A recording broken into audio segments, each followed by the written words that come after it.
O doutor Renato de Andrade Lessa, que falará pela União, especificamente pelo Ministério da Cultura. Doutor Renato, como todos os expositores, Vossa Excelência também tem até 15 minutos para fazer a sua manifestação e tem a palavra. Muito obrigado, ministra. Cumprimento a ministra relatora Carmen Lúcia, a ministra Rosa Weber, subprocurador da República, presidente do Conselho Federal da Ordem dos Advogados, e a senhora secretária da nossa audiência. O que eu trago para a nossa audiência é um texto especialmente elaborado, que tem como ponto de partida a posição já tornada pública pela ministra da Cultura, Marta Suplicy, em favor da liberdade das biografias.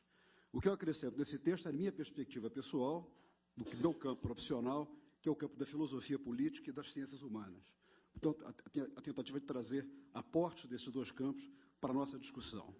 O texto tem como título um argumento em defesa da liberdade das biografias. Começo pela introdução. Os argumentos contrários a restrições com relação à escritura e circulação das biografias não autorizadas têm se valido de um valor estruturante na nossa forma civilizatória, o princípio da liberdade de expressão. Com efeito, o princípio é pétreo. Sua abolição implicaria o risco de dissolução daquilo que o grande teórico social alemão Norbert Elias definiu como o processo civilizador. Os argumentos mais restritivos, por sua vez, valem-se de cláusula em nada estranha ao mesmo processo. Os princípios da privacidade e da proteção dos indivíduos inserem-se de modo pleno no mesmo catálogo de valores que conformaram a nossa forma de vida, catálogo também composto pelo princípio da liberdade de expressão. É tão fácil quanto tentador opor essas duas ordens de princípios, uma à outra, como se representassem formas civilizatórias distintas. Na verdade, ambas decorrem da mesma matriz, a fixação no século XVII, a partir da obra de pensadores tais como John Locke, de direitos subjetivos, ou seja, direitos que decorrem não de circunstâncias particulares, mas de um modo próprio de conceber a natureza humana, como constituída pelo direito natural à liberdade, incluído neste termo tanto vontades de expressão quanto desejos de proteção. Liberdade de expressão e direito à privacidade são horizontes normativos. Como tal, são marcados por um inevitável grau de generalidade. As circunstâncias da vida e as formas do direito positivo definirão com contornos mais precisos o que ambas podem significar na vida prática e no horizonte das experiências históricas e sociais dos seres humanos. O desafio prático, em grande medida, o desafio prático inerente ao caráter genérico mencionado consiste, em grande medida, em regular conflitos possíveis entre ações humanas que se apresentam como fundadas em cada um desses princípios em particular. O tema das biografias, se tratado exclusivamente à luz da oposição entre liberdade de expressão e direito à privacidade, parece pretender retirar desses valores corolários automáticos de aplicação indisputada. O filósofo liberal contemporâneo, Isaiah Berlin, certa feita, declarou que não há garantia de que os bons valores e princípios sejam automaticamente compatíveis. Há que trabalhar com criatividade para que aquelas orientações normativas decantem na experiência social. A defesa da liberdade para as biografias, posição que tenho a honra de apresentar no âmbito da Suprema Corte do meu país, não pode, por certo, dispensar a âncora normativa do princípio da liberdade de expressão. O que pretendo fazer aqui é acrescentar a tal patrimônio valorativo considerações de natureza distinta, porém convergentes, que, a meu juízo, podem fortalecer a posição já manifestada pela excelentíssima senhora ministra da Cultura, Marta Suplicy. Gostaria de proceder por meio da apresentação de 3 argumentos. Um argumento formal, um argumento histórico e um argumento antropológico hermenêutico. O objetivo de cada um dos argumentos, ministra relatora, é o de indicar o quanto a alternativa de estabelecer restrições à inquirição biográfica contraria traços básicos da nossa forma civilizatória. Vamos ao primeiro argumento, o argumento formal. O que são biografias? À primeira vista, a pergunta soa como bizarra. Afinal, todos sabemos o que estamos a ler quando lemos uma biografia. Uma biografia, para definir em termos minimalistas, é um gênero de escritura devotado à tarefa de contar uma vida. Assim definidas, biografias configuram um gênero, distinto das demais formas de expressão escrita. Não obstante, outro recorte é possível. Além de pensar biografias como gênero próprio, é possível e necessário imaginar o exercício biográfico como recurso cognitivo, não limitado ao gênero estrito das biografias. Por razões que ficarão mais claras no correr da apresentação do argumento seguinte, as principais linhagens narrativas no campo das ciências humanas, particularmente no da história, valem-se de recursos biográficos, mesmo em obras não classificáveis como biografias. O clássico livro, por exemplo, do historiador italiano Carlo Ginzburg, intitulado O Queijo e os Vermes, dificilmente pode ser considerado uma biografia. Mas sua estrutura narrativa e metodológica repousa na caracterização biográfica do moleiro Menóquio, um dissidente herege que viveu no Friuli no final do século XVI, cuja estrutura mental ajuda a compreender o imaginário social e simbólico de fins da Idade Média italiana. Ou seja, a inquirição biográfica, como recurso cognitivo, tornou-se ferramenta essencial para investigações no campo das ciências humanas. A razão principal é de fácil enunciação. As ciências humanas ocupam-se da ação humana, e esta, de modo necessário, materializa-se em decisões, atitudes, crenças e iniciativas que mobilizam indivíduos reais, cujas vidas tornam-se, assim, relevantes para a construção de hipóteses de sentido. Desse modo, a decisão a respeito de como tratar as biografias, do ponto de vista do direito positivo, poderá ter efeitos não apenas sobre um gênero específico e isolado, mas sobre toda uma tradição de inquirição a respeito do que somos em termos civilizacionais. A despeito da existência de teorias da história e da sociedade que deflacionaram o papel dos sujeitos individuais, o melhor da historiografia sempre procurou associar o entendimento de variáveis de longa duração à atenção ao âmbito nervoso e imprevisível da ação humana individual. Passemos ao segundo argumento, que é o argumento histórico, diz respeito à ação humana, sujeitos e indivíduos. A inquirição e a curiosidade biográficas estão fortemente inscritas na nossa forma civilizatória. Tal inclinação não se deve apenas a apetites bisbilhoteiros, mas ao reconhecimento dos efeitos de uma grande mutação ocorrida no início da modernidade. A partir de fins da Idade Média, deixamos de nos representar como rebanho cujo destino fora fixado por potências inescrutáveis. Essa visão a respeito da inescrutabilidade do comando, da inescrutabilidade dos comandos que dirigem os humanos, é muito antiga. O filósofo contemporâneo Alasdair MacIntyre, em livro luminoso chamado Justiça de Quem? Qual Racionalidade?, escreveu um capítulo brilhante a respeito da psicologia da ação dos heróis homéricos, para revelar um cenário no qual a ação humana era regulada pelo que tinha que ser feito, independentemente do escrutínio individual dos agentes. Entre os romanos houve interesse por biografias, Plutarco, Suetônio, mas para a Idade Média, dissidentes à parte, a psicologia da ação humana constituiu-se como um capítulo da teologia. Em suma, dos antigos e dos medievais, com magníficas exceções, nós herdamos uma teoria sobre o mundo social e histórico na qual a agência humana pouco conta, salvo quando se trata, evidentemente, de pensar o mal e o desvio, como punha Santo Agostinho. A modernidade, ao desfazer-se de tal herança, tem como um de seus capítulos propiciatórios um texto magnífico de Pico della Mirandola, que apresenta o desenho de Adão como um ser posto no mundo por Deus, mas sem qualquer finalidade pré-estabelecida, para que ele pudesse livremente estabelecer as suas próprias. Pico, ao lado de outros humanistas italianos e mais tarde suplementado pela obra de Michel de Montaigne, preparou a sensibilidade cognitiva da época para uma representação da história humana como protagonizada por uma variedade incontável de ações individuais, a despeito da força inercial da tradição. Por conseguinte, para a episteme moderna, fazer biografias constitui um exercício de elucidação da experiência dos humanos.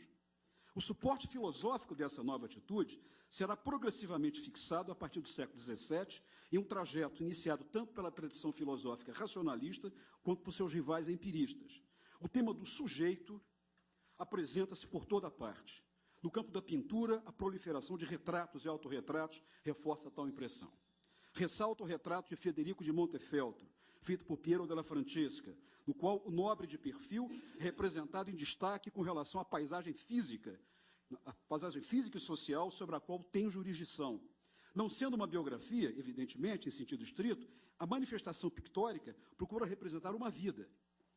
O legado da centralidade do sujeito individual, posta pelos modernos, reside no fato de que, desde então, não mais deixamos de falar em indivíduos quando pensamos na história, ainda que procuremos acrescentar dimensões estruturais de longa duração.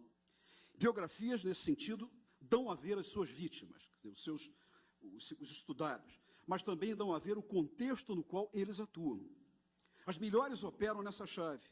Restrições, portanto, não apenas escondem ou camuflam a ação individual, elas criam barreiras ao entendimento de épocas e de tendências. Um exemplo pátrio recente pode ajudar a estabelecer a força desse argumento. A excelente biografia do ex-presidente João Goulart, realizada pelo historiador Jorge Ferreira. Um exercício que, ao mesmo tempo em que ilumina momentos cruciais da história recente do país, redime e exibe o papel e a atuação de um grande brasileiro, retirando do gueto preconceituoso no qual o atiraram analistas de distintas persuasões, tanto à direita quanto à esquerda. O último argumento, o argumento antropológico e hermenêutico, diz respeito ao princípio da variedade e à centralidade da interpretação. Este argumento tem parte com o anterior.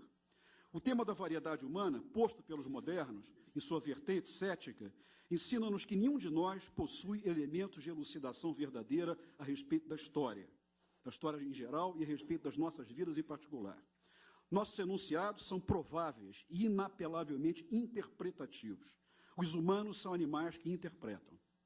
Na verdade, a origem desse argumento é muito mais antiga. Encontramos em Aristóteles, na política, a ideia dos humanos como animais que falam. Encontramos também Aristóteles, na Ética a Nicômaco, a ideia de que os humanos são animais que deliberam. E sobre o que deliberam? Deliberam sobre o que não sabem, sobre assuntos aos quais nem a natureza, nem o acaso, nem os deuses determinam o que deve ser feito. Somos nós, em nossa precária condição cognitiva, que somos obrigados a lidar com temas que não admitem solução automática. Os recursos para tal são os recursos da argumentação e da interpretação. É o que há.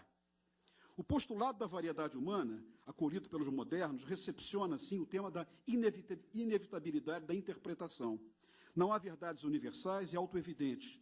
O que pode compensar tal orfandade da verdade é a capacidade humana de emissão de juízos, sustentados em versões de mundo e interpretações. É essa a base antropológica do princípio da liberdade de expressão. Longe de ser um capricho de filósofos políticos, o princípio decorre da dispersão dessa imagem. Os humanos interpretam o mundo por meio de incontáveis formas de linguagem. Nada mais natural que sejamos vítimas potenciais ou algozes de tais artes de interpretação. Jacob Burckhardt interpretará no século XIX o Renascimento por meio do recurso biográfico sobre a vida dos tiranos. Antes dele, Boswell escrevera a biografia do século XVIII inglês, ao contar a vida do Dr. Johnson. A liberdade desses exercícios ajudou a configurar o mundo no qual vivemos.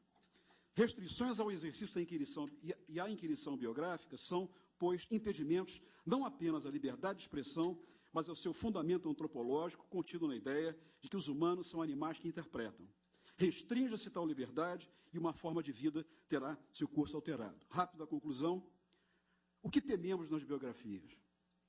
Mais do que a revelação de aspectos factuais desairosos, ou de sua vulnerabilidade a profissionais da mentira, há que reconhecer que o que mais amedronta são os efeitos da interpretação. Em outros termos, o medo da interpretação procura socorrer-se no direito positivo para fixar impedimentos, propiciar recursos dissuasores e possibilidades de retaliação. Descontado aquilo que, de um modo óbvio, pode ser isolado e neutralizado pelo direito, a mentira, difamação, calúnia, etc., parece caber ao grande resíduo inimputável, em termos legais, a arte da interpretação, a prerrogativa de exercer efeitos de amedrontamento. O menos que se pode dizer é que tal sentimento é genuíno. Praticamos interpretações sobre os outros, tanto quanto tememos interpretações dos outros sobre nós mesmos. De minha parte, devo dizer que não ficaria incólume se alguém me comunicasse que está a escrever a minha biografia. Seria um fracasso editorial, mas não ficaria incólume. Há, portanto, sobretudo para os vivos,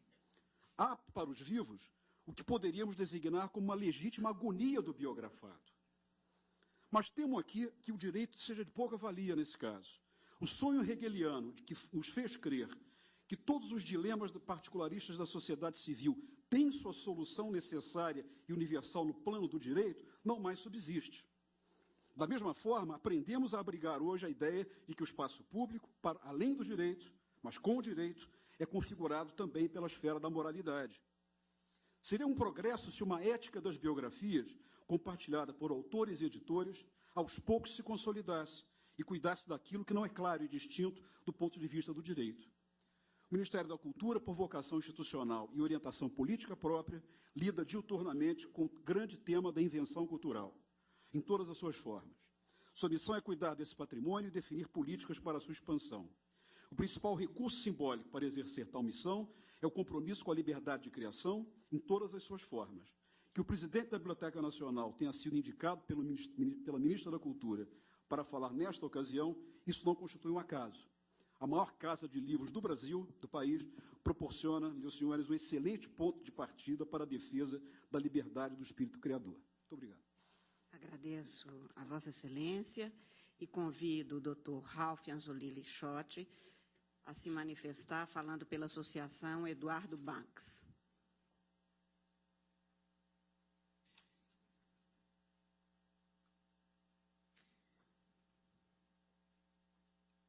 Dr. Ralph, como todos os expositores previamente inscritos, Vossa Excelência também dispõe de 15 minutos para a sua manifestação e está com a palavra.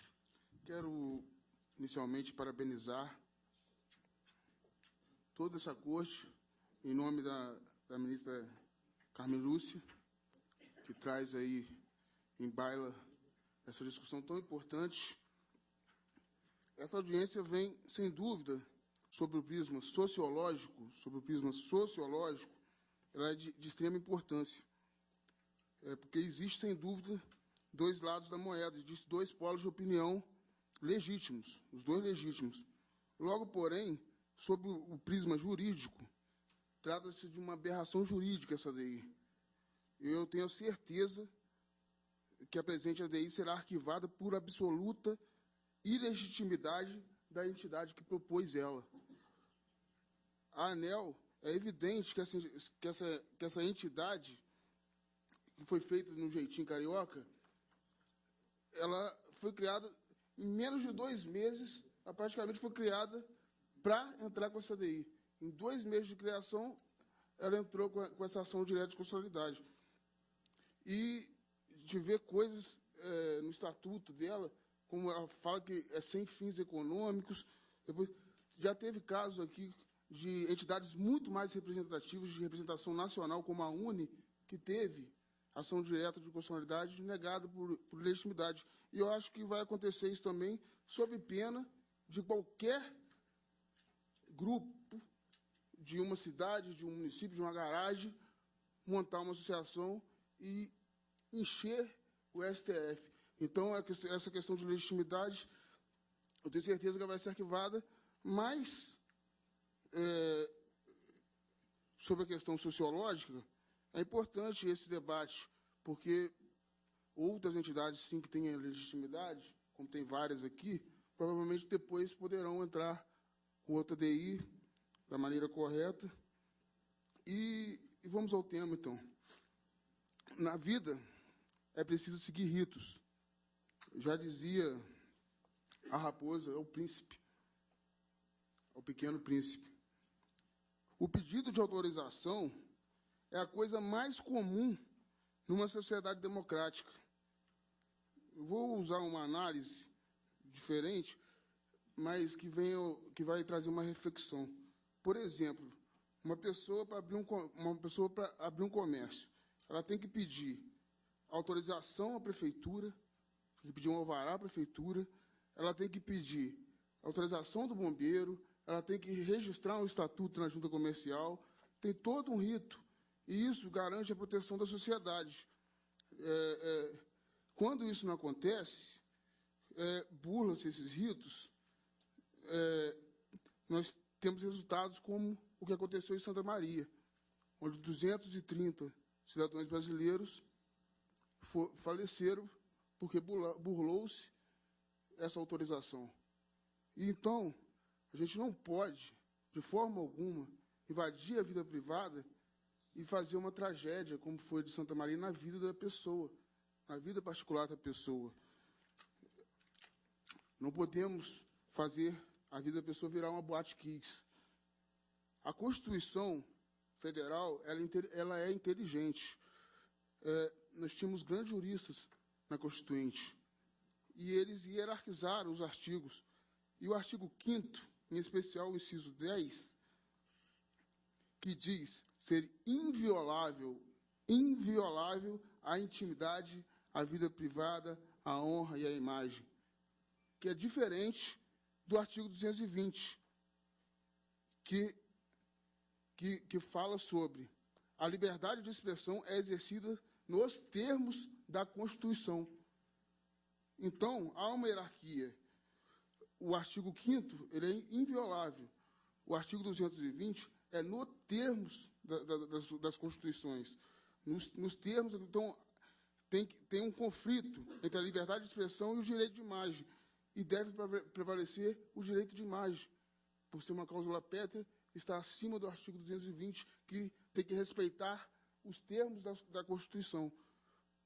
Então, eu não tenho dúvida que esses artigos são constitucionais.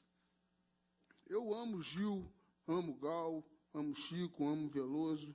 Gosto até de Roberto Carlos por osmose, que meu pai ouvia o dia inteiro. Eu tinha que... Mas o que está em jogo é muito maior do que vida de artista, vida de uma pessoa comum. O que está em jogo aqui é o Estado Democrático de Direito. Durante a ditadura, o poder de caçar as concessões de TV e de dar as concessões de TV era do presidente da República. A Constituição de 88, muito inteligente, ela corrigiu esse erro, tirando esse poder do presidente de dar concessões. Na época, Sarney, que ainda era capacho da ditadura, sabendo que ia acontecer isso, deu 90 concessões aos seus amigos da ditadura. Eu gostaria que Vossa Excelência se ativesse ao objeto da audiência pública. Eu vou chegar, o pensamento se ativesse exatamente a este objeto e na forma regimental. Tá. Então, Excelência, o Sarney deu 90 concessões. E o que isso causou?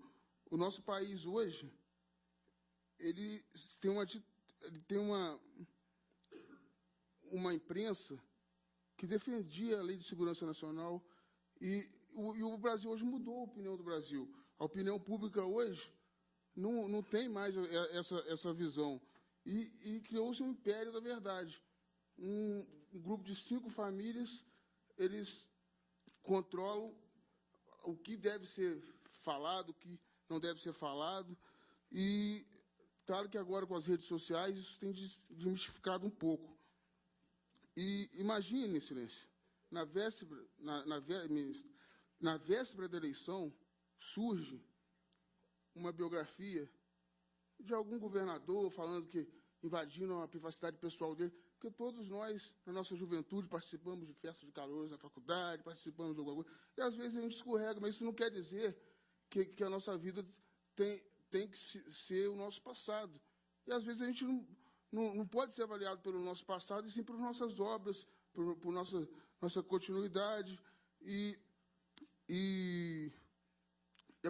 na véspera da eleição, surge uma biografia falando que o governador tal é um cheirador, que não sei o quê.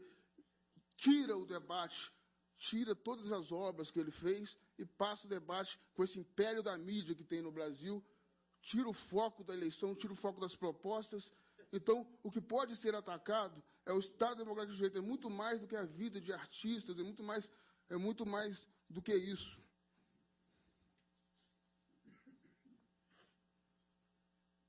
Há uma semana atrás, no blog do Reinaldo Azevedo, ele colocou lá: desenterraram 2 corpos antes de chegar ao Jango. Maria do Rosário montou um palanque em São Borja. Até a empresa de evento foi contratada. Jango foi um dos presidentes mais democráticos que existiu no país. E a imprensa, o Chateau, Lacerda e outros órgãos implantaram que ele era comunista, que ele era ladrão, que ele tinha muita propriedade. Ele tinha propriedade, sim, porque o pai dele era um cara hábil nos negócios e deixou uma herança para ele milionária. Mas tal fato tal fato fez o poder de Jango cair, sucumbir, e a gente viver 30 anos nos anos de chumbo. Isso não está, pode acontecer de novo. A gente não tem a segurança que a gente vai viver nessa democracia. E por isso que é preciso respeitar a individualidade. Então, Excelência, nós, finalizando, já que o tempo é curto, eu queria citar, por exemplo, o JK. Hoje nós temos o Memorial JK. Imagine se, naquela época, fizesse uma biografia falando que o JK respondia 80 e poucos processos de corrupção, de subfaturamento de empresas que faziam o transporte de material, que não sei o quê, sem autorização dele. Hoje poderíamos não ter o Memorial JK. Poderíamos hoje ter um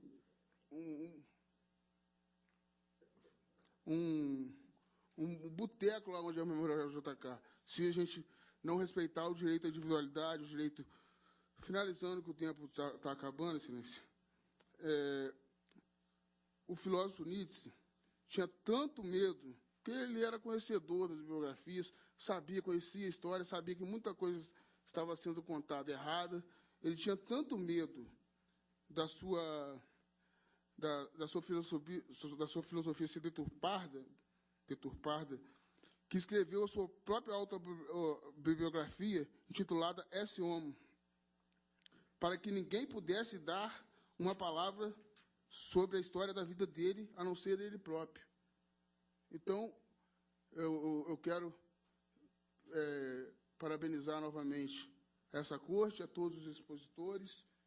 Eu tenho certeza que quem cresce aqui com essa audiência pública é o Brasil, é o Estado Democrático de Direito, e tenho certeza que essa ADI ela vai sucumbir, e espero que seja mantido a privacidade de cada um, que todo mundo tem direito de ter sua vida individual. É claro que se o cara fizer alguma coisa pública e tal, pode ensinar. Agora, a vida individual de cada um, o que ele fez, se ele não segue uma religião, se ele não usa os métodos normais na sua família, isso aí não cabe a ninguém. Cabe sim a obra dele, o que ele fez, o que ele fazia, as propostas deles. Então, eu agradeço. Fique com Deus, que eu estou com ele. Muito obrigada. Convido o doutor Ronaldo Lemos a se pronunciar.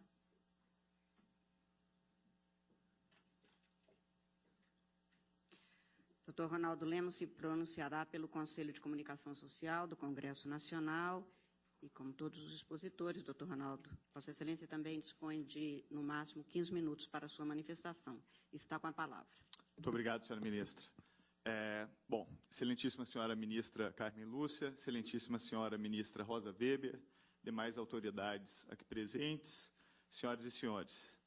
É com grande satisfação que eu participo hoje dessa audiência pública, tratando de tema de grande importância para o país, que são exatamente os contornos da liberdade e do direito de se realizar obras biográficas. Eu falo aqui também como professor de Direito da Universidade Estadual do Rio de Janeiro e como diretor do Instituto de Tecnologia e Sociedade e também membro do Conselho de Comunicação Social, que é o órgão criado pelo artigo 224 da Constituição Federal para auxiliar o Congresso Nacional com relação a temas relativos à liberdade de expressão e à comunicação social como um todo. No Conselho, eu sou representante da sociedade civil. E no dia 3 de dezembro de 2012, o Conselho aprovou por unanimidade um relatório a respeito dos temas das biografias, que foi, inclusive, preparado sob a minha relatoria. É esse relatório que eu até já enviei à excelentíssima ministra Carmen Lúcia, e que está disponível também publicamente no site do Senado Federal, que consubstancia boa parte da minha manifestação aqui. O posicionamento unânime do Conselho de Comunicação Social foi bastante claro, a favor do direito de se realizar biografias e sem a necessidade de obtenção de autorização prévia. Mais do que isso, o Conselho recomendou a aprovação do PL 39311, do deputado Newton Lima, entendendo que a redação do mesmo, e aí eu leio diretamente do relatório, contempla o equilíbrio necessário entre dois conjuntos diferentes de direitos previstos na Constituição Federal: os direitos da personalidade e os direitos à liberdade de manifestação do pensamento, e o seu corolário, que é o direito à informação. A esse respeito, senhoras ministras, como representante da sociedade civil, cabe apresentar aqui uma breve análise da repercussão social que a insegurança jurídica relativa ao direito de se realizar biografias acaba gerando.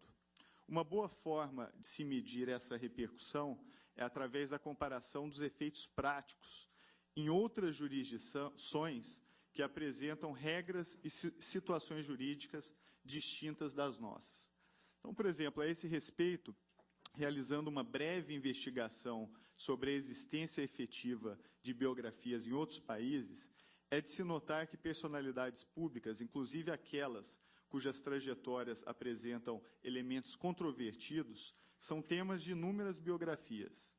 O mercado das ideias, conceito que já foi mencionado aqui e de origem de John Stuart Mill, é efetivamente enriquecido pela presença abundante de relatos biográficos. Então, em pesquisa rápida, personalidades como, por exemplo, John Kennedy, ex-presidente dos Estados Unidos, com uma morte trágica, tem mais de 80 biografias. Papa João Paulo II tem mais de 100 biografias. Evita Peron, mais de 20 biografias. Steve Jobs, para além daquelas biografias mais populares e conhecidas, possui outras 15 biografias, algumas delas feitas na forma de documentários, outras de versões cinematográficas e até mesmo uma biografia em história em quadrinhos. O ex-presidente da França, Nicolas Sarkozy, tem 7 biografias, Gordon Brown tem 20. E, por fim, nos Estados Unidos, o rei da música popular por lá, o cantor Michael Jackson, cuja vida, infelizmente, foi permeada de eventos trágicos, controvertidos, inclusive de relatos que são extremamente dolorosos para a sua família, possui mais de 100 biografias. A esse respeito, a loja virtual Amazon possui até uma seção específica chamada Biografias de Michael Jackson. Então, são tantas as biografias que há uma seção sobre elas. A existência de tantos esforços biográficos, longe de ser uma mera curiosidade, tem impacto significativo em uma questão fundamental, a questão da objetividade. A vida humana é um fenômeno complexo, posto que inserida na história. Desse modo, quanto mais relatos a respeito da trajetória de uma personalidade pública, maior será a precisão alcançada no entendimento daquela trajetória. E também menor a repercussão de alegações infundadas que acabam se diluindo em trabalhos melhor pesquisados e mais bem formulados. Outro aspecto que importa ressaltar, como advogado, é o papel que a Convenção Interamericana de Direitos Humanos tem a respeito da presente questão. A esse respeito, vale lembrar que a Convenção, tal qual a Constituição Federal, dá também abrigo à proteção aos direitos da personalidade, tanto quanto à liberdade de expressão. O artigo 13 da Convenção Interamericana de Direitos Humanos, no entanto, é explícito em vedar a censura prévia, da seguinte forma, em verbis: toda pessoa tem direito à liberdade de pensamento e de expressão. Esse direito compreende a liberdade de buscar, receber e difundir informações e ideias de toda natureza, sem consideração de fronteiras, verbalmente ou por escrito, ou em forma impressa ou artística, ou por qualquer outro processo de sua escolha. E no inciso 2º do artigo 13º da Convenção, ele diz o seguinte: o exercício do direito previsto no inciso precedente não pode estar sujeito à censura prévia, mas a responsabilidades ulteriores, que devem ser expressamente fixadas pela lei e ser necessárias para assegurar o respeito aos direitos ou à reputação das demais pessoas, ou a proteção da segurança nacional, da ordem pública ou da saúde e da moral públicas.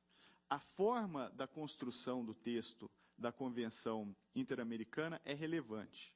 Ela diz expressamente que o exercício do direito de liberdade de expressão não pode estar sujeito à censura prévia, mas a responsabilidades ulteriores.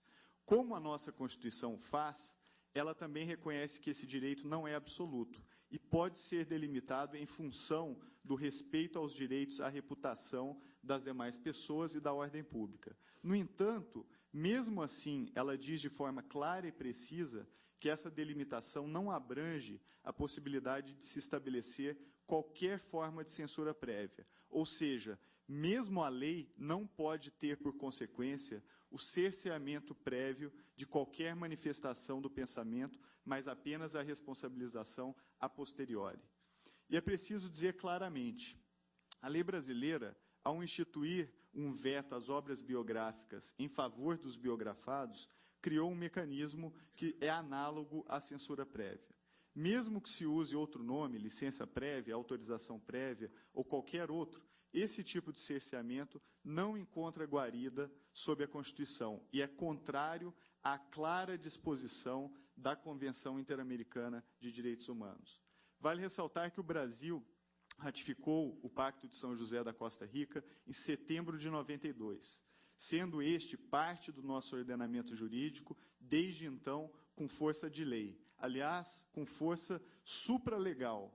Já foi objeto de decisão nessa Casa de que os tratados internacionais de direitos humanos possuem, em regra, valor supralegal, valendo mais do que a lei ordinária, ainda que menos que a Constituição Federal. A esse respeito, faço referência ao voto do ministro Gilmar Mendes, no recurso extraordinário 466343, que discutiu a validade do artigo 652 do Código Civil, que diz respeito à prisão do depositário infiel. E o ministro disse in verbis, tendo em vista o caráter supralegal desses diplomas normativos internacionais, a legislação infraconstitucional posterior, que com ele seja conflitante, também tem sua eficácia paralisada. É o que ocorre, por exemplo, com o artigo 652 do novo Código Civil. Com isso, eu gostaria de contribuir nesta audiência pública com a tese de que o artigo 20 do Código Civil, tal qual o artigo 652 do mesmo diploma, sobre a prisão do depositário infiel, tem sua eficácia paralisada no que tange à exigência de obtenção de autorização prévia para a realização de biografias de pessoas públicas. Essa suspensão de eficácia decorre justamente do conflito com o artigo 13 da Convenção Interamericana de Direitos Humanos, que veda qualquer modalidade de censura prévia expressamente. Dito isso, senhoras ministras, eu gostaria de ressaltar também a questão do impacto do tema em discussão para o futuro. Estamos vivendo um momento hoje em que as formas de comunicação social estão se alterando rapidamente. Hoje estamos cada vez mais adentrando a era do acesso ubíquo à internet e da mobilidade. Quando falamos de biografias, não estamos falando apenas de textos ou de livros, mas também de conteúdos baseados em múltiplas mídias.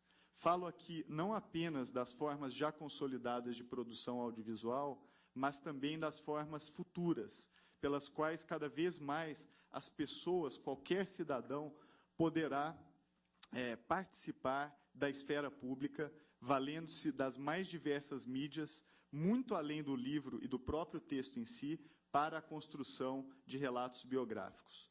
Essas novas modalidades de comunicação incluem, por exemplo, a Wikipédia, a enciclopédia livre, que é hoje a primeira fonte de referência para jovens do mundo todo, inclusive no Brasil, com relação às biografias dos personagens públicos do país.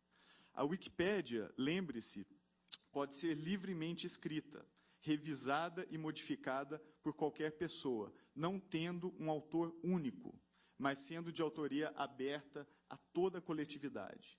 Por essa razão também, pensando no futuro da comunicação social, em que a construção das biografias das pessoas públicas será um esforço não só dos indivíduos, mas de toda a sociedade, como já ilustra hoje o caso da Wikipédia, é que a exigência de autorização prévia faça incompatível com o direito brasileiro, mas também faça incompatível com o plano dos fatos e com o plano dos valores. E aqui eu cito o professor Miguel Reale, em que a mudança tecnológica que ocorre no plano dos fatos leva, inelutavelmente, a mudanças também no plano jurídico, especialmente por abrir novas e importantes possibilidades para o registro da história que merecem ser resguardadas.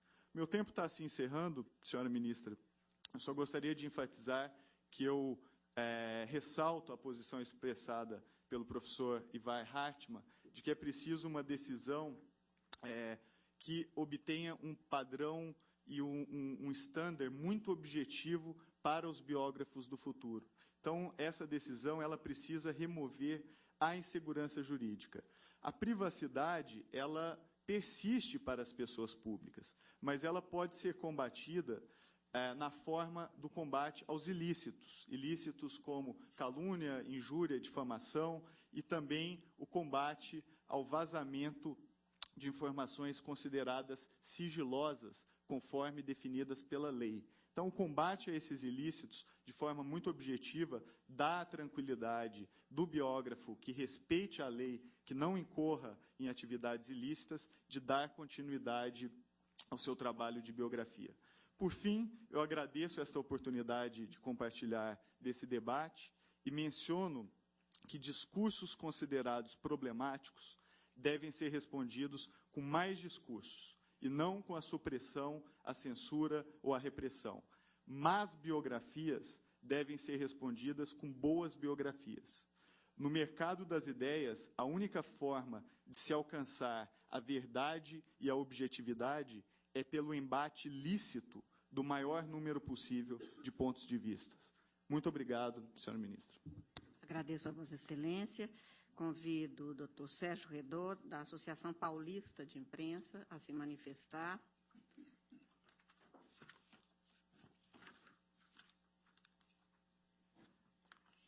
Doutor Sérgio, como todos os expositores previamente inscritos, Vossa Excelência também disporá dos 15 minutos para a sua manifestação.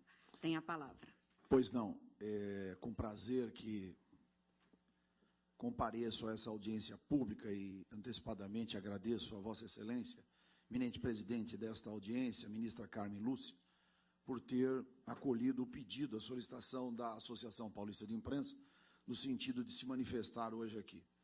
Em seguida, ministra Rosa Weber, excelentíssimo senhor subprocurador-geral de República, doutor Odim Brandão Ferreira, aos excelentíssimos senhores deputados federais, Ronaldo Caiado, Marcos Rogério e também o deputado Milton Lima, que é autor da PL 393/11, que, na verdade, também versa sobre o assunto ora tratado.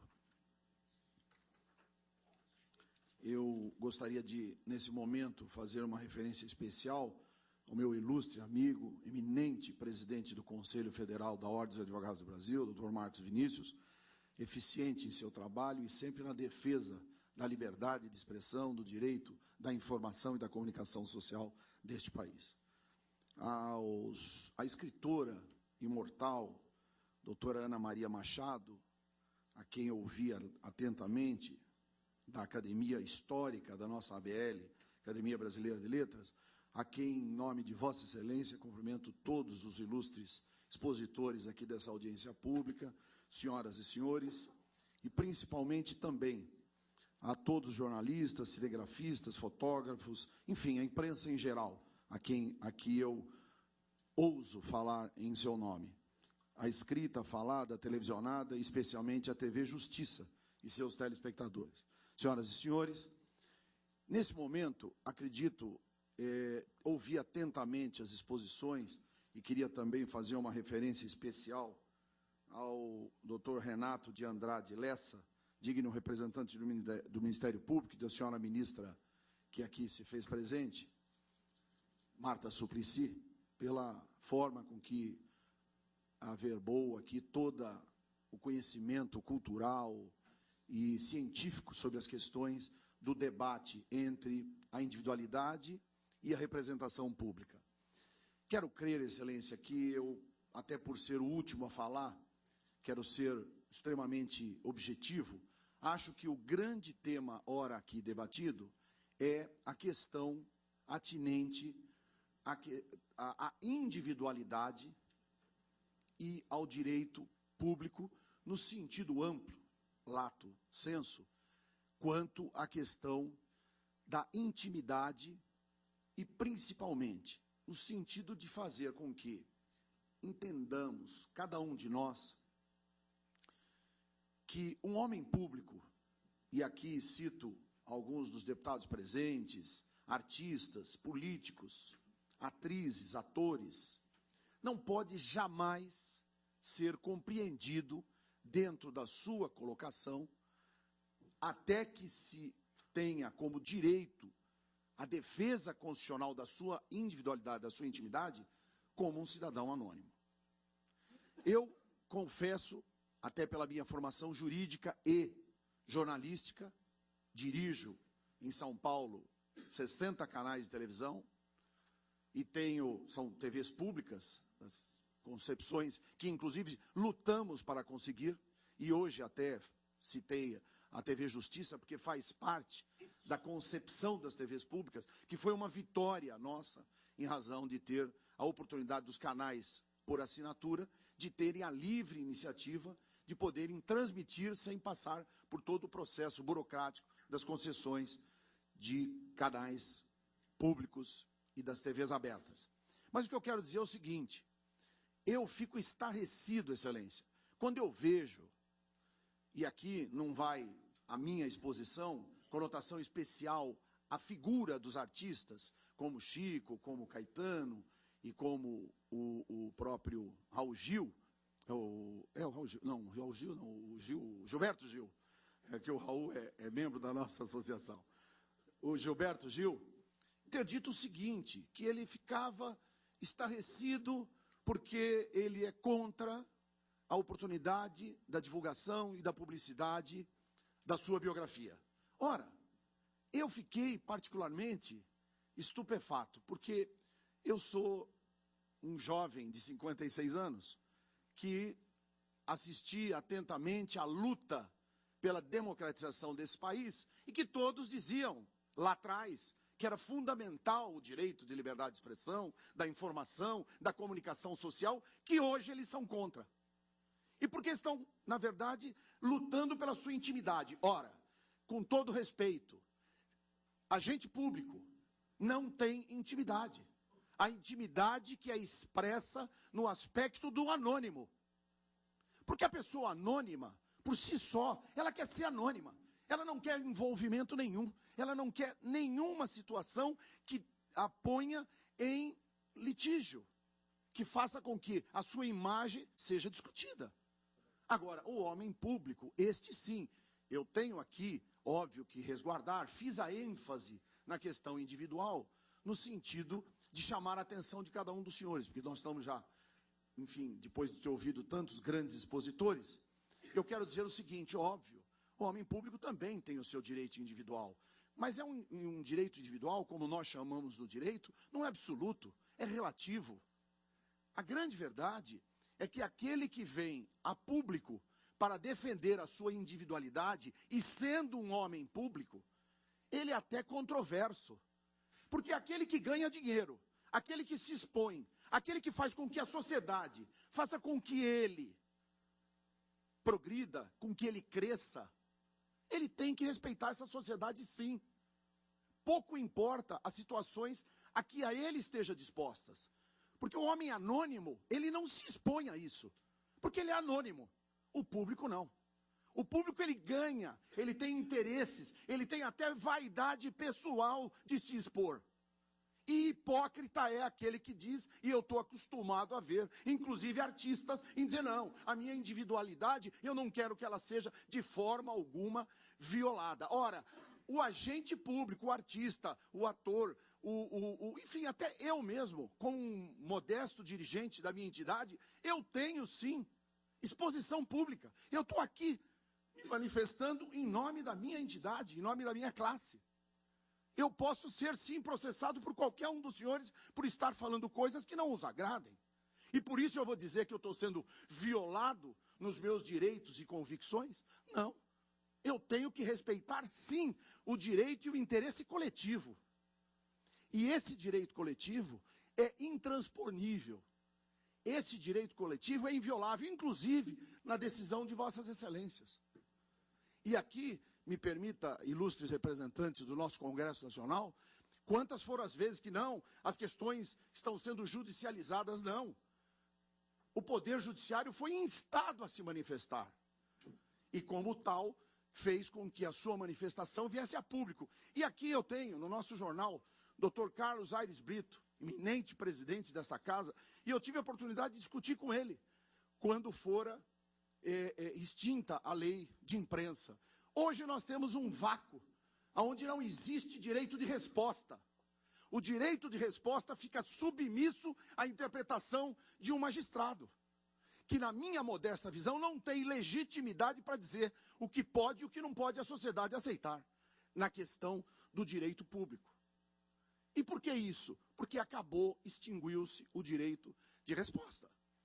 Inclusive, tramita no Senado esta situação de regularizar essa necessária situação. E o próprio marco regulatório da mídia no Brasil é outro tema extremamente importante. Também diz sobre as questões da individualidade, também diz as questões sobre a questão do direito público. E aqui, Excelência, eu vou citar um exemplo que foi dado aqui, vários artistas. Nós temos agora o caso atinente aos ex-ministros, deputados, que foram alcançados pela condenação do Mensalão. Quero crer, inclusive, ouvindo atentamente, e hoje uma manifestação a todos os veículos de comunicação, que estão querendo manchar a história de um grande defensor, que foi José Dirceu e o próprio José Genuíno. Eu concordo. Eu concordo na medida em que a história passada deles é brilhante. Mas a partir desta condenação, passou a ter essa condenação. E eu quero crer o seguinte: daqui a 20 anos, daqui a 30 anos, alguém queira estudar ou escrever a biografia de ambas as personalidades. O que vai acontecer? Se tiver que ser autorizada por sua família, jamais será autorizada, em que pese a grandeza e a importância da história deles no passado. Por quê? Vão dizer, não vão mexer, vai falar lá do Mensalão, vai dizer que eles estiveram presos, que eles foram... Então não vamos tocar nesse assunto. Como fora o caso da biografia do Roberto Carlos. E eu posso dizer do meu estado, a própria biografia do então governador Paulo Maluf, hoje é reconhecido como um dos grandes construtores desse país no aspecto das obras. Em compensação, está aí respondendo inúmeros processos, e amanhã a família dele haveria de autorizar uma biografia sobre a vida dele? É isso que eu quero que cada um dos senhores entendam. E o que nós estamos discutindo aqui é uma defesa constitucional da liberdade de expressão, do direito da informação, do direito indelével, do direito que tem que ser preservado sempre, que é este que garante o Estado democrático de direito, que é o direito da sociedade saber a realidade. E a partir do momento que cada um de nós empeçamos a possibilidade de fazer com que uma biografia seja publicada, nós estamos matando a história. A história vive em razão de tudo que nós aqui, como seus protagonistas, realizamos. E penso, e já finalizando, Excelência, no sentido de que essa discussão é altamente valiosa. Inclusive, cumprimentar Vossa Excelência e toda a Corte do Supremo Tribunal Federal em ter adotado, em casos extremamente conflitantes, que haja a consulta à sociedade, que haja a consulta aos representantes das organizações não governamentais, da sociedade civil organizada. Fundamentalmente, há uma necessidade de fazer com que aqueles que se sintam ofendidos em razão dos seus direitos por biografias que não concordam, que recorram à justiça. O Poder Judiciário está aí com essa finalidade. E já finalizando, entendo que nesse momento haveria de citar aqui um grande filósofo francês, Voltaire, que no mais eloquente dos seus discursos, contra os seus piores detratores, dizia sempre: haverei de lutar incansavelmente para que, mesmo não concordando com aquilo que você pronuncia, para que você tenha sempre o direito de falar. Muito obrigado. Agradeço a Vossa Excelência, e eu poderia terminar de pronto, uma vez que os expositores todos que requereram e tiveram deferido suas exposições foram ouvidos por este tribunal, para a honra do nosso tribunal.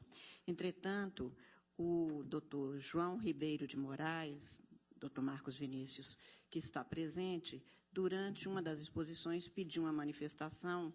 Eu disse que, como há um processo, e este processo exige exatamente cumprimento de prazos, e apenas aqueles que requereram e tiveram deferidos exporiam, que eu daria a ele 1 minuto para se pronunciar a respeito de algum ponto específico que foi objeto de uma manifestação do doutor Alaor Barbosa dos Santos, que falou pela União Brasileira, apenas para o esclarecimento deste ponto e em respeito aos advogados brasileiros, para não ficar sem resposta. Eu gostaria apenas, doutor João Ribeiro, porque outros advogados pediram, inclusive depois do prazo, e eu não concedi. Em respeito aos advogados, é que eu estou concedendo este 1 minuto para que Vossa Excelência esclareça o ponto, para que eu possa, então, finalizar os trabalhos. Muito obrigado. A questão de ordem foi solicitada a Vossa Excelência, porque não tendo sido concedido a nenhum biografado a possibilidade de se manifestar, eles próprios, muitas vezes os ofendidos, vítimas de biografias com um conteúdo comprometedor à reputação da pessoa, também não seria lícito que se comentasse aqui sobre um caso específico, como se começou a fazer. Daí o meu protesto, que Vossa Excelência entendeu muito bem, de tal modo que fica apenas consignado que as pessoas, os retratados, os biografados, aquelas pessoas que tinham o mais legítimo interesse no que vai ser decidido aqui, esses não foram ouvidos, tiveram suas defesas cerceadas.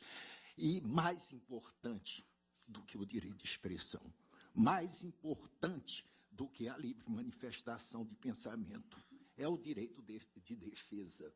E essas pessoas que estão sendo aí biografadas, que estão sendo injuriadas, caluniadas, difamadas, elas não têm o direito de defesa, que é um direito muito mais sagrado, muito mais essencial, muito mais valoroso do que o direito de informação. E os jornalistas, quando estão na iminência de se defender, quando estão sendo acusados, só aí, quando precisam se defender, é que eles se dão conta da importância do direito de defesa, que não é concedida aos biografados. As biografias são apresentadas como visões independentes, como visões neutras de uma pessoa, quando são meramente acusatórias, feita muitas vezes para destruir a pessoa. E era só isso que eu queria dizer a Vossa Excelência. Muito obrigado. Eu, como no início dos trabalhos não estava presente, como eu justifiquei o presidente da Ordem dos Advogados do Brasil, eu vou conceder a palavra para que ele se manifeste neste momento. Ministra Carmen Lúcia, do Supremo Tribunal Federal e relatora da ação direta de inconstitucionalidade 4815, saúdo a iniciativa de Vossa Excelência, que, em boa hora, realiza uma audiência pública tão plural, ouvindo todas as opiniões, inclusive divergentes, sobre a matéria, realizando, portanto, uma bela página da história da Corte Suprema no dia de hoje. Saúdo a ministra Rosa Weber, que com sua presença demonstra toda a atenção, o carinho e a profundidade que deve ter realmente aquele que haverá de se submeter e de avaliar a matéria que está sendo submetida a julgamento na Corte Suprema. Demonstra, ainda mais uma vez, a qualidade de Vossa Excelência e a disposição de bem servir o país. Doutor Brandão Ferreira, subprocurador-geral da República, que representa uma importante função essencial da Justiça, que é o Ministério Público Federal. Ravena Siqueira, em sua pessoa, saúdo os servidores do Supremo Tribunal Federal. Os deputados Marcos Rogério, Ronaldo Caiado e Newton Lima, um elogio pela disposição democrática em participar de uma audiência pública debatendo esse importante tema, e saúdo todos os demais expositores na pessoa da escritora Ana Maria Machado, de quem sou especialmente um admirador. Sobre o tema, o Conselho Federal da Ordem dos Advogados do Brasil irá deliberar na próxima segunda-feira, em sua sessão plenária, quanto ao seu ingresso na ação direta de inconstitucionalidade na condição de amicus curiae, para que a Ordem dos Advogados do Brasil possa ingressar em uma demanda judicial, faz-se necessária a aprovação do plenário da entidade, e assim faremos na próxima sessão. Como há questionamento acerca da legitimidade ativa, também discutiremos sobre a possibilidade da própria ordem ingressar também como ação direta de inconstitucionalidade, que seria distribuída, me parece que por dependência a esta que tramita. De todo modo, é algo que o plenário do Conselho Federal da OAB ainda irá discutir. Compreendemos que é profundamente necessário que o Supremo Tribunal Federal enfrente o mérito da questão, até para que cumpra a função do judiciário de pacificação dos litígios que ocorram na sociedade. A resposta simplesmente formal de não conhecer a ação não resolveria o litígio posto na sociedade e não cumpriria, portanto, o judiciário com a sua missão de pacificação das questões postas em relevo. Quanto ao tema, temos um aparente choque de princípios constitucionais. O princípio da liberdade de informação, liberdade de manifestação artística, liberdade de manifestação intelectual, e, por outro lado, o direito, o princípio à privacidade, à honra e à imagem das pessoas. Em termos de aparente choque de princípios constitucionais, não se resolve com a tese do tudo ou nada, não se resolve com a tese do que é mais valoroso ou menos valoroso. O que se resolve é com o critério da ponderação, do princípio da proibição do excesso de que nos fala Gomes Canotilho, no sentido de saber a intervenção legal ou judicial no âmbito da liberdade intelectual ou da liberdade de produção artística. Ela é necessária? Ela é adequada? Ela é proporcional? Ela, portanto, atinge um direito básico de informação da sociedade? Esta é a discussão posta na ação direta de inconstitucionalidade e, portanto, esta a matéria que será apreciada. E vai os parabéns aos advogados que propuseram e que elaboraram esta belíssima peça de ação direta de inconstitucionalidade, que cita Stuart Mill, quando anuncia que para os males da liberdade de expressão somente há um remédio: mais liberdade de expressão.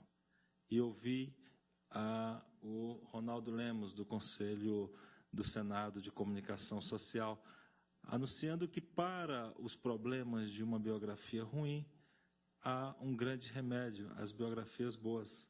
E, de fato, mais liberdade acaba corrigindo os problemas advindos da liberdade. Temos, portanto, um pedido em uma ação que não é para retirada do mundo jurídico dos artigos 20 e 21 do Código Civil. Isso não é solicitado na ação direta de inconstitucionalidade. apenas a interpretação conforme, sem redução de texto, que é uma técnica de controle de constitucionalidade, no sentido de que não se pode determinar que o consentimento prévio seja algo inerente, indispensável para a publicação de uma biografia. É tão apenas a retirada da possibilidade desta interpretação. O dispositivo ou os dispositivos do Código Civil continuarão em vigor no que tange à proteção à imagem, à honra e à verdade histórica. Isso não está sendo solicitado na ação. A ação não solicita a autorização para caluniar, difamar, injuriar, não solicita autorização para cometer crimes. A ADIM solicita apenas que a liberdade de manifestação intelectual, artística, ocorra independente da autorização prévia, que esta interpretação não seja decorrente do Código Civil. E, portanto, andou muito bem a ação direta de inconstitucionalidade neste ponto. E vai mais além, pelo princípio da eventualidade, ou em ordem sucessiva, solicita que, se essa interpretação não for estendida a todos, que, pelo menos em relação às pessoas notórias, às pessoas públicas, esta interpretação seja afastada. Porque o fato de alguém se tornar público é uma opção. A opção de vida que foi feita pelo indivíduo. O indivíduo optou por ser uma personalidade pública. Ao fazer esta opção, que é individual, se ingressa em um determinado vetor de situação distinta dos demais que fizeram a opção por uma vida não pública, uma vida anônima. E, portanto, a peça de ingresso na ADIM faz também esse pedido sucessivo. O primeiro, que é o principal, no sentido de que a interpretação conforme afaste qualquer possibilidade de consentimento prévio para a biografia em relação a todos os brasileiros. E, em ordem sucessiva, que, se a tanto não chegar à Suprema Corte, que alcance a liberação das biografias das pessoas que, por opção, se tornaram públicas, se tornaram notórias. Esse é o pedido da ação direta de inconstitucionalidade. Hoje mesmo de manhã, apresentamos, e por isso o retardo da presença, que peço desculpas à ministra Carmen Lúcia e a todos que estão no plenário, é que hoje de manhã estava previamente marcada no Conselho Federal da OAB o lançamento da campanha pela reforma política no Brasil, justamente convidando a imprensa. E estávamos com vários jornalistas presentes e marcados às 9 da manhã e fomos, portanto, até às 10h30 discutindo a reforma política, cujo tema, um dos temas da proposta de reforma política é garantir o direito amplo à liberdade de crítica. Não podemos tornar o direito de crítica, que é constitucional, em algo passível de ser responsabilizado civilmente ou criminalmente. Então, vai ao encontro de um postulado da Ordem dos Advogados do Brasil, a proposta de mais liberdade de expressão e, no caso concreto, de publicação de biografias, independentemente do consentimento. Já se disse que a verdade é fruto do tempo e não da autoridade. A verdade histórica é fruto do tempo e não da autoridade. E, portanto, a verdade histórica não há de depender da autorização da autoridade ou da autorização do biografado. A verdade histórica não pode ficar à mercê, portanto, deste consentimento dos biografados. Mas óbvio que a justiça deve ser célere para proteger contra crimes. E ouvi todos falando, inclusive a doutora Sônia Jardim, de que ninguém quer autorização para o cometimento de crimes, de ofensas, de difamação, injúrias e calúnias. E óbvio que a justiça tem que ser célere para proteger. E a própria Constituição Federal traz a resposta, porque ela diz que a legislação não pode afastar o direito do cidadão de ingressar em juízo para proteger os seus direitos, de forma preventiva ou de forma repressiva. Isso está também no texto constitucional. a inafastabilidade da jurisdição ou o direito de ação que é cabível a todos os brasileiros. Mas isso em nada tem relação com a autorização prévia ou consentimento prévio para que uma biografia seja publicada, mas apenas para que crimes ocorram, como eu vi a própria doutora Sônia Jardim dizendo que também concorda com esta observação. Quero concluir, excelentíssima ministra Carmen Lúcia, para dizer que biografia não é peça de publicidade, não é algo para ser escrito ao agrado do biografado. As questões todas postas podem, sim, ser relevantes, inclusive para inspirar o futuro. Questões negativas sobre ídolos é algo que pode influir positivamente para o país, para demonstrar que, inclusive, ídolos são seres humanos e que cometem equívocos que devem ser evitados pelas demais pessoas. Esconder da vida dos ídolos erros ou equívocos não colabora para o futuro da nação. O exemplo, inclusive negativo, pode ser utilizado para educar as futuras gerações a não cometê-los. E não podemos discutir essa matéria, salvo o melhor juízo, e respeitando a opinião contrária, como se discute a abertura de uma casa comercial. Estamos discutindo de um princípio básico da democracia, que é o direito de liberdade de expressão, e, portanto, é algo bem mais profundo. E concordo com quem anunciou de que não há verdade absoluta, de que realmente as verdades são relativas. Eu costumo dizer que a única verdade absoluta é justamente a inexistência da verdade absoluta. E concluiria citando Castro Alves, ministra Carmen Lúcia, para quem bendito sois quem semeia livros. Livros à mão cheia e manda o povo pensar. Porque o livro, quando cai na alma, é germe que faz a palma, é chuva que faz o mar. Muito obrigado e parabéns pela audiência pública. Muito obrigada a Vossa Excelência, doutor Marcos Vinícius. Eu ainda teria algumas questões que, normalmente, às vezes, colocamos para os expositores. Entretanto, como a ministra Rosa Weber e eu teremos, dentro de 20 minutos, o início da sessão do plenário, algumas questões, gostaria de fazer algum questionamento sobre o projeto tão bem exposto aqui pelo deputado federal Ronaldo Caiado, por exemplo, e que seria uma grande oportunidade até para um esclarecimento para a comunidade jurídica por antecipação, para contribuirmos. Tenho dito que a independência entre os poderes é o óbvio, agora a harmonia é uma construção e nós temos construído isso ao longo desse tempo, mas, infelizmente, por causa desse nosso compromisso no plenário, eu vou ter que me ater agora ao encerramento, agradecendo muito, sou grata a cada um dos senhores expositores de uma forma especial por aqui estar, pelas entidades que representam, que compareceram para dar a sua contribuição.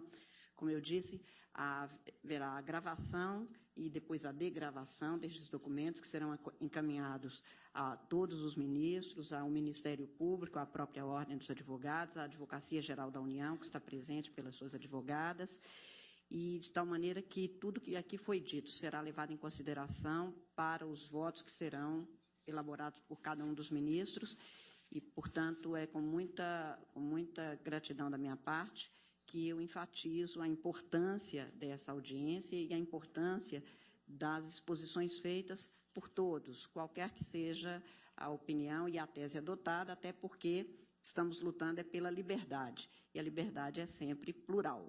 Portanto, sempre haverá opiniões contraditórias, contrárias, e é disso que pode nascer o consenso que levará a uma melhoria das instituições, especialmente a uma melhoria da interpretação, para que a justiça se faça concreta materialmente.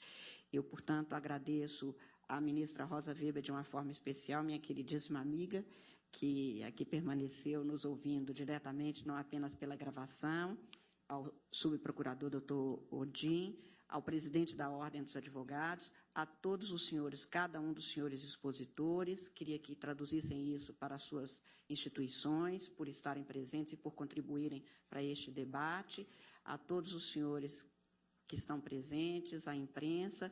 Declaro encerrada esta audiência pública, desejando a todos uma excelente tarde. Muito obrigada.